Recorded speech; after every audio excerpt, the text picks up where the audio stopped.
네, 안녕하세요. 송득범 변호사입니다. 네, 고맙습니다. 네. 제가 이제 말씀드렸고 몇 가지 좀 추가적으로 여쭤보면서 답을 좀 드릴게요. 네, 예.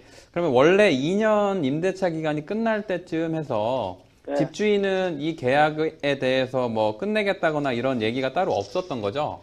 그렇죠. 예. 그럼요, 뭐. 그러면 이제 여기에서 제가 중간에 한번 답을 하나를 먼저 드릴 건데 그 집주인이 이제 갱신됐으니까 3개월 어쩌고 얘기를 했잖아요. 그런 말 안 하고, 예, 그러니까 3개월 그냥, 월세를 받을 수 있다 이런 얘기를 지금 뒤늦게 한 거잖아요. 그거는 이제 예, 예. 내가 갑자기 이제 이사하니까, 네, 자기가 딴 일로 알아보니까, 네, 3개월 전에 이제 얘기하고, 그렇죠. 네, 그래서 3개월 있다가 안 예. 나갔으니까, 그냥 뭐 3개월 월세를 받을 수 있다. 네, 네, 네. 자기가 딴 데서 알아봤다. 네. 이러면서, 그걸 근데 하려면, 네. 근데 그때는 그분이 하라고. 알아본 내용이 꼭 정답이 아니에요. 그러니까 제가 그렇죠. 설명을 드리려고 하는 게 일단 그분이 얘기하시는 게 주택임대차보호법 6조에 따르면 네. 계약 갱신을 정하고 있고 임대인이 임대차 끝나기 6개월부터 1개월 사이에 갱신 거절 통지를 하지 않으면 네. 전에 했던 임대차랑 동일하게 연장이 돼요. 근데 그거는 네. 어떤 취지로 규정을 한 거냐면 임차인을 보호하기 위한 내용이에요. 그리고 네. 연장이 되면 존속기간은 2년으로 본다고 정하고 있고요. 네네. 그래서 그건 이제 2년 동안 임차인이 안정적으로 거주할 수 있게 정해놓은 내용이고요. 네. 근데 다만 주택임대차보호법 6조 2에 따르면 그 주택임대차 계약이 갱신이 되면 임차인은 언제든지 계약 해지를 통지할 수 있다고 정하고 있어요. 네네. 근데 다만 그 해지 통지는 일방적으로 언제든지 할 수 있는데 그 통지 받은 날로부터 3달이 지나면 효력이 발생한다고 정하고 있는 거고요.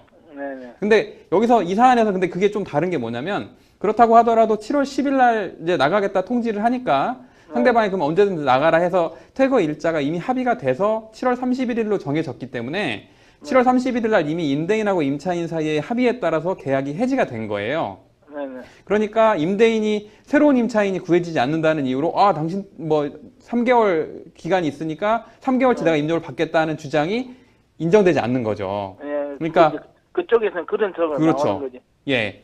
집주인이 말하는 그 3개월치 월세를 내야 된다 이런 얘기는 이제 묵시적 갱신 사안이 아니라 원래 2년 계약을 체결했는데 내가 3달 만에 나가야겠다. 그렇게 하는 사안에서 통상적으로 이제 임대인들이 얘기해 볼 수 있는 그런 얘기고요. 근데 그 경우에도 통상적으로는 이제 이사비라든지 공인중개사비라든지 이런 걸 이제 임차인이 배상하지 자기가 이미 퇴거했는데 사용하지 않은 임료를 배상할 의무는 없어요. 예. 일단 제가 첫 번째 임대인이 얘기했다는 부분에 대해서 하나 말씀을 드린 거고요. 두 번째로 이제 수리비 부분 관련해서 좀 분쟁이 있으신 것 같아서 그러면 임대인이 말하는 습기라든지 장판은 원래 살면서 그냥 자연적으로 발생한 거죠. 네네. 예. 그렇죠. 그러니까 뭐 의원님께서 집에다 못을 박았다거나 고의로 뭘 망가뜨린 거는 없는 거죠. 그렇죠. 예.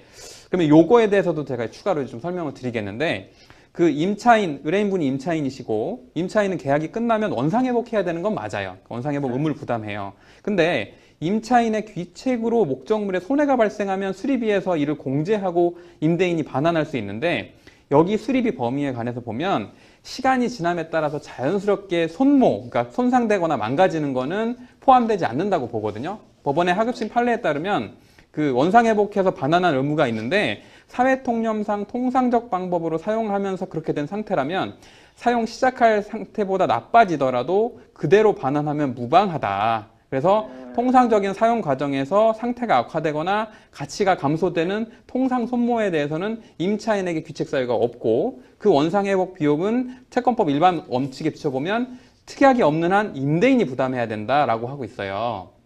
그러면 지금 말씀하신 곰팡이나 장판 같은 건 그 통상적인 손모에 불과하고 원상회복 범위에 포함되지 않고요. 그 다음에 심지어 상대방은 그 수리비를 자기가 일방적으로 뭐 계산한 금액을 뭐 300 몇십만 원을 통보했기 때문에 손해 발생도 입증이 되지 않았을 뿐더러 일방적으로 산정한 수리비도 공제할 수가 없어요. 결론적으로는 임대인이 말씀하시는 게 지금 현재로는 다 틀린 상황이고요. 예. 그 다음에 이제 마지막으로 제가 말씀드릴 건 이제 의뢰인분께서 그럼 내가 이런 상황에서 내가 임대인 말이 틀렸고 내 말이 맞는 상황인데 어떻게 좀 대응을 해야 되겠냐? 요 부분 이제 뭐 법원에 가서 상담도 받아보셨다, 뭐 무료 법률 상담 이런 걸 받으신 것 같은데 그럼 이제 제가 생각하기에 좀 의뢰인께서 할 수 있는 단계를 조금 설명을 드리면 지금 의뢰인께서 임대차 보증금을 반환받지 못하고 있는 상태잖아요. 네네. 그러면 해당 임대차 목적물의 임차권 등기 명령을 먼저 신청하실 수 있어요.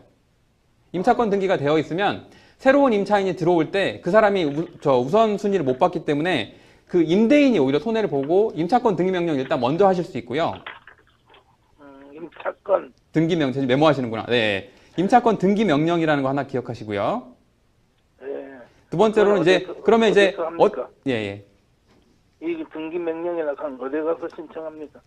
그래서 일단 이거는 임차권 등기 명령은 그 법원에 가서 신청하시면 되는데, 그래서 제가 두 번째로 설명을 드릴 게 뭐냐면 일단 임차권 등기 명령을 하시고 그 다음에 아까 말씀드린 것처럼 이제 소송 자체를 아예 안 하고 돈을 받기는 어려울 것 같아요. 그러니까 일단 임차권 등기 명령을 한 이후만으로도 임대인이 반환해 줄 수도 있지만 부득이하게 소송을 가야 된다면 보증금 반환 청구 소송을. 자기도 변호사 사겠다고 막 이런 말 하더라고요. 네네네. 그러니까요. 그래서 부득이하게 임차권 등기 명령 후에 보증금 반환 청구 소송을 제기하셔서 그런데도 불구하고 상대방이 이행을 안 한다. 그러면 해당 목적물의 경매가 실행돼서 보증금을 돌려받으실 수 있는 절차가 있어요. 아, 이게 이제 네.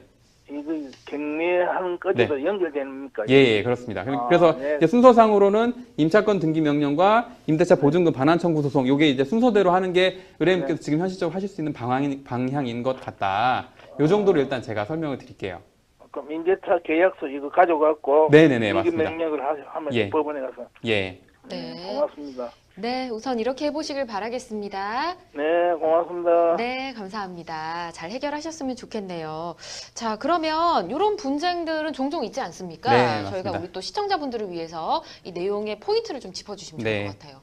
그래서 지금 이런 분쟁들이 요새 또 경기가 나빠지면서 많이 발생하고 있고요. 예. 임대차 보증금을 반환받지 못한 상황에서는 임차권 등기 명령을 신청할 수 있습니다. 그다음에 후속적으로는 임대차 보증금에 대해서 반환 청구 소송을 제기한 후에 경매에 의해서 보증금을 반환받을 수 있다. 이렇게 말씀드릴 수 있습니다. 네, 이 절차를 좀 기억해 두시면 좋겠네요.